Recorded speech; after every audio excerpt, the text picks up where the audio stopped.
Halo, Assalamualaikum warahmatullahi wabarakatuh. Bertemu kembali di channel YouTube saya, Jadul Gaul. Meskipun jadul, tapi saya anak gaul.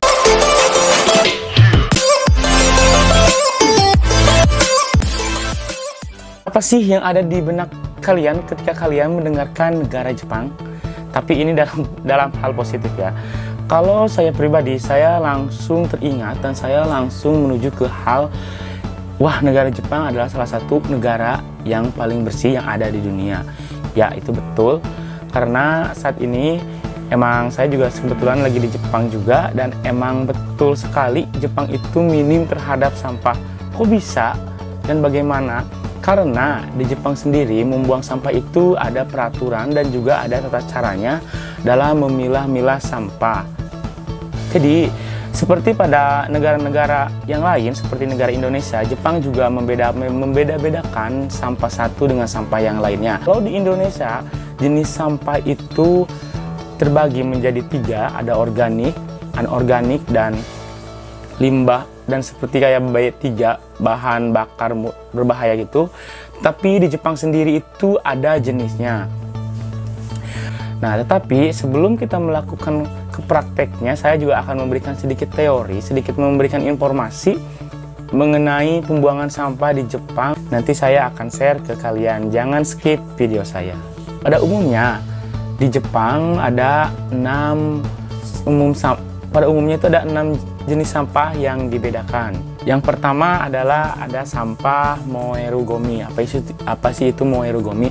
Moerugomi sendiri dalam bahasa Indonesia itu adalah sampah yang dapat dibakar. Misalkan contohnya berbahan kayu, kertas, kain, seperti bunga-bungaan, dan lain-lainnya. Jadi bisa dilihat contohnya seperti di sini. Itu adalah salah satu contoh dari sampah moerugomi. Namun dari sampah moerugomi itu sendiri itu juga cara membuangnya, nanti saya akan kasih tahu cara membuangnya juga berbeda-beda. Kedua, itu ada sampah dapur atau sampah sisa makanan. Contohnya itu seperti duri ikan, dan ada juga seperti minyak bekas penggorengan. Namun dilarang keras langsung membuang minyak bekas penggorengan itu ke dalam wastafel karena akan menyebabkan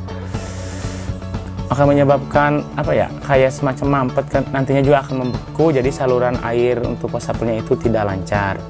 Dan ada cara sendiri untuk membekukan minyak di Jepang dan lalu membuangnya ke sampah sisa makanan. Yang ketiga itu ada sampah moenai gomi. Ini kebalikan dari sampah moerugomi. Kalau sampah moenai gomi itu adalah, kalau dalam bahasa Indonesianya itu sampah yang tidak dapat dibakar. Contohnya seperti gelas, seperti baterai, dan juga besi-besi kecil dan yang lainnya. Jadi bisa dilihat contohnya seperti ini. Ini adalah salah satu contoh dari moenai gomi. Namun moenai gomi sendiri itu juga nanti cara membuangnya itu berbeda-beda, karena emang pembuangan sampah di Jepang sedikit rumit kalau seperti orang-orang seperti saya yang biasanya di negara sendiri itu membuang sampah selalu disatukan. Nah, yang keempat itu ada sampah petobotoru. Jadi petobotoru itu dalam bahasa Indonesianya itu adalah botol minuman. Nah, dalam kasus pembuangan botol minuman di beberapa daerah di Jepang juga memiliki peraturan yang berbeda-beda. Misalkan kalau untuk di daerah saya sendiri, kalau untuk dibuang di depan apato atau di depan kontrakan saya itu tidak usah membuka label dan tutup juga tidak masalah. Jadi bisa langsung disatukan dan dimasukkan ke dalam plastik. Untuk plastik sampah yang untuk plastik nanti saya akan membahasnya. Dan untuk kasus di daerah-daerah lain mungkin juga bisa ada juga yang tutup botol sama labelnya itu emang harus dicopot dan harus dipisahkan. Dan untuk membuang botol plastik ini, kalian perhatikan juga misalkan air dalam kemasannya masih tersisa atau enggak, karena sebelum membuang harus sudah dibersihkan terlebih dahulu dan membuang dalam keadaan yang kosong. Jadi contohnya ya seperti ini, botol plastik, botol minuman, untuk contoh botol sampah botol minuman. Yang kelima itu ada sampah kaleng. Jadi sampah kaleng ini lebih mengacu ke sampah bekas kaleng minuman, seperti minuman yang bersoda itu yang kemasannya dalam kaleng. Namun dalam kasus sampah kaleng ini, di beberapa kota di Jepang ini memperbolehkan mencampur botol plastik dan juga botol kaleng. Tetapi untuk di daerah saya sendiri itu, walaupun jenisnya dimasukkan ke dalam plastik-plastik yang khusus sampah plastik, tapi harus dipisahkan. Karena pembuangan sampah di Jepang juga udah saya sebutkan tadi di awal, setiap kota, setiap daerah itu mempunyai peraturan sendiri-sendiri, jadi tidak bisa disamakan. Jadi kurang lebih contohnya seperti ini, sampah kaleng. Ya seperti sampah-sampah kaleng yang ada di Indonesia. Nah, yang terakhir itu ada sampah pura. Jadi sampah pura itu dalam bahasa Indonesianya itu adalah sampah plastik. Jadi sampah plastik juga ini ada yang berukuran tentunya juga seperti gelas, itu kan ada yang berukuran besar, ada yang berukuran juga kecil. Namun untuk sampah plastik yang berukuran kecil ini di luar sampah plastik yang bekas ciki-cikian ini, misalkan kayak spatula atau misalkan kayak gagang centong gitu yang plastik. Jadi kalau misalkan yang berbahan kecil-kecil itu kalian bisa menyatukannya ke dalam sampah plastik yang kayak bekas ciki-cikian, itu boleh dimasukkan. Tetapi kalau untuk yang besar kalian harus memisahkannya. Jadi nanti bisa membuang sampah di bagian sampah besar. Nanti saya akan bahas di berikutnya. Jadi contohnya seperti ini, sampah pura atau sampah plastik. Sampah tadi itu biasanya jenis sampah umum yang ada di sekitar rumah kita. Itu biasanya tempat pembuangannya itu ada di depan apato atau di depan kosan kita. Dan kalau untuk di luar jenis bahan sampah tadi itu kalian biasanya harus mencari informasi, seenggaknya kalian harus bertanya ke penduduk sekitar ini kalau misalkan kalian mau membuang barang-barang yang besar-besar seperti sepeda, lemari, dan lain-lain. Nah, saya akan membahas selanjutnya itu sampah khusus. Ini adalah jenis sampah di luar dari jenis sampah umum dalam jenis sampah rumahan. Jadi yang pertama itu ada sampah sodaigomi. Apa itu sodaigomi? Jadi sodaigomi itu adalah sampah yang berukuran besar yang udah saya sebutkan tadi, seperti lemari, kasur itu dan lain-lainnya.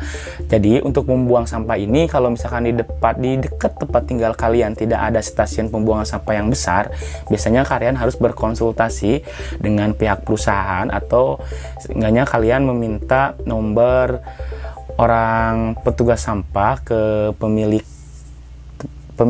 kontrakan di tempat tinggal kalian. Biasanya nanti kalian harus membeli stiker dan setelah itu menyetujui pembuangan sampah yang akan kalian buang ini. Jadi kurang lebih seperti itu sampah-sampah sodaigomi, contohnya seperti ini. Ini adalah sampah-sampah berukuran besar.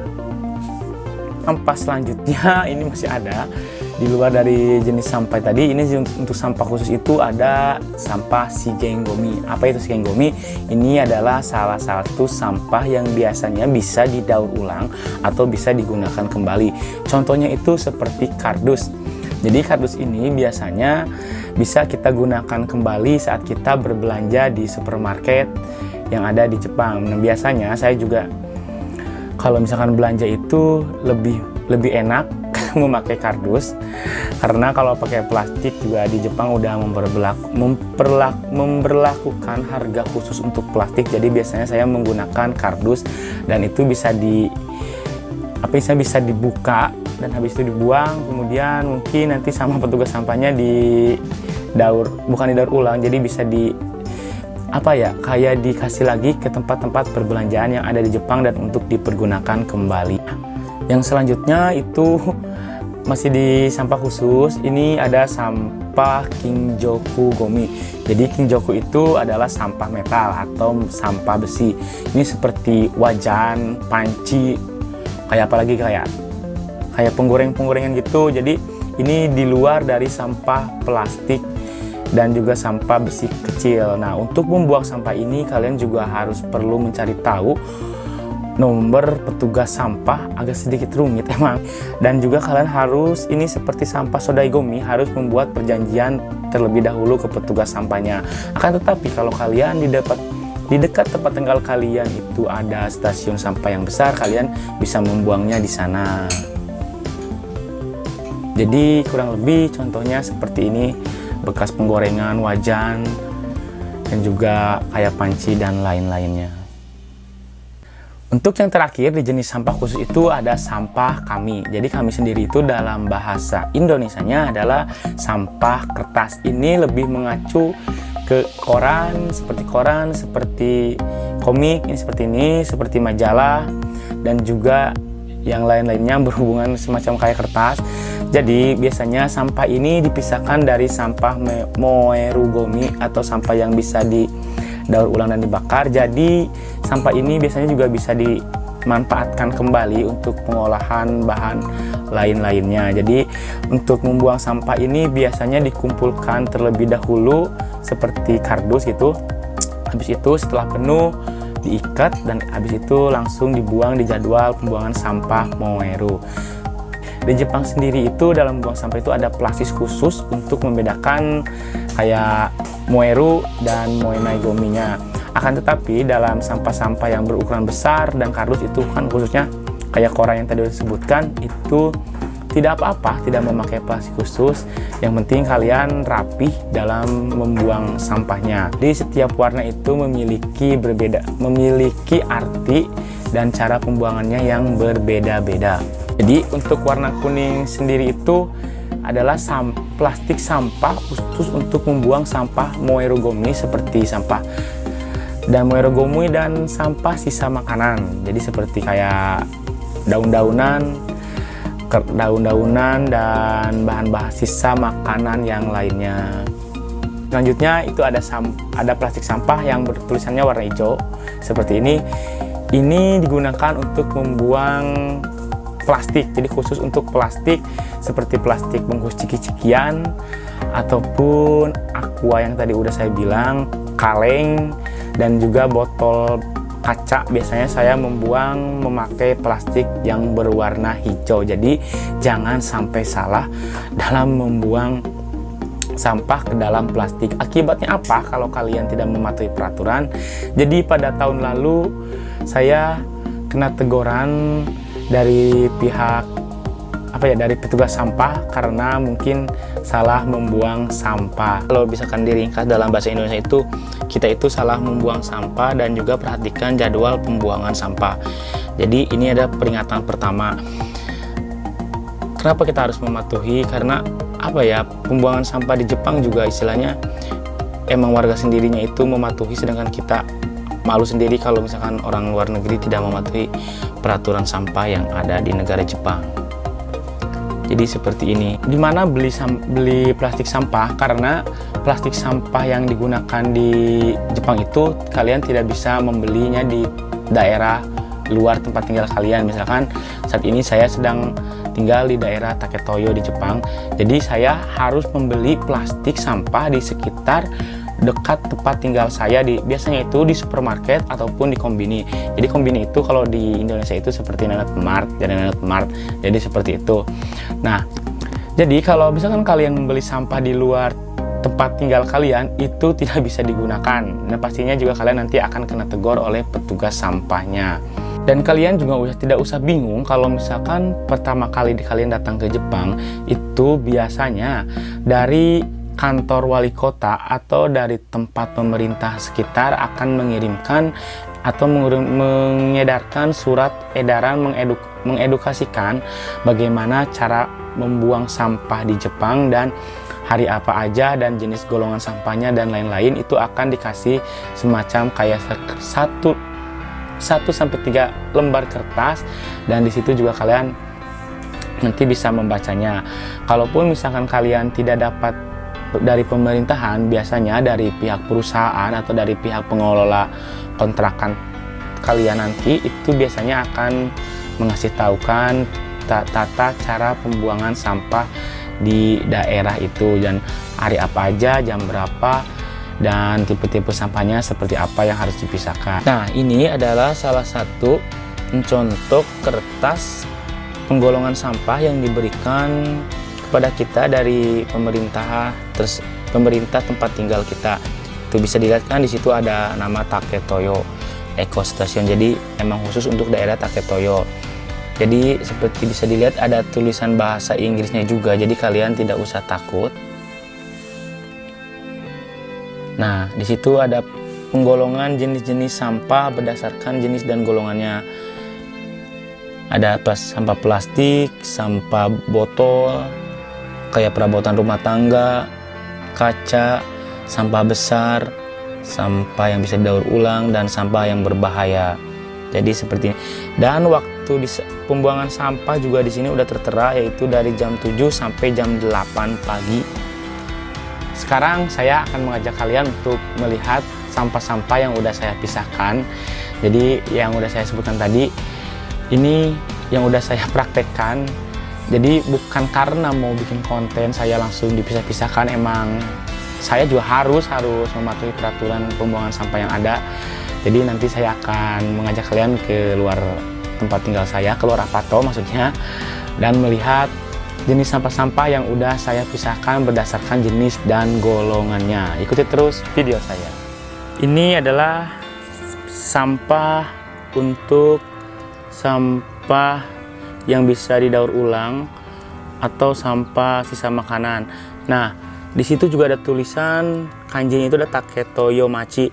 Jadi yang udah saya sebutkan tadi, jadi kalian tidak bisa membeli plastik di luar tempat tinggal kalian.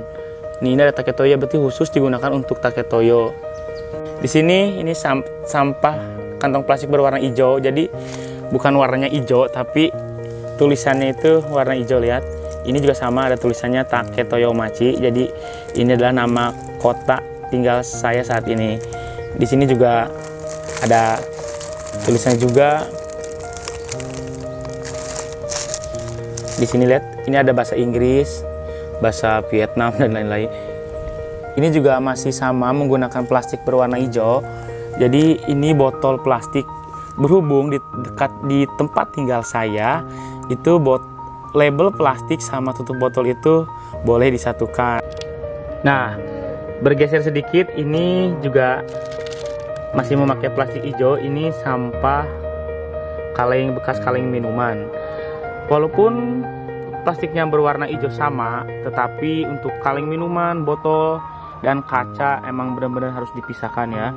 Dan tentunya pas mau dibuang itu harus diikat. Jadi ini saya tidak diikat dulu karena belum penuh. Nanti saya akan ikat kalau sudah penuh. Dan yang terakhir ini sampah kardus nih, yang sudah saya sebutkan tadi. Sampah kardus juga bisa dibuang di jadwal pembuangan sampah kertas. Jadi nanti biasanya kalau udah penuh saya ikat, baru ditaruh di tempat sampah di depan tempat tinggal saya. Nanti di video selanjutnya saya akan mengajak kalian ke tempat pembuangan sampah di depan tempat tinggal saya. Jadi seperti ini cara memisahkan sampah di Jepang.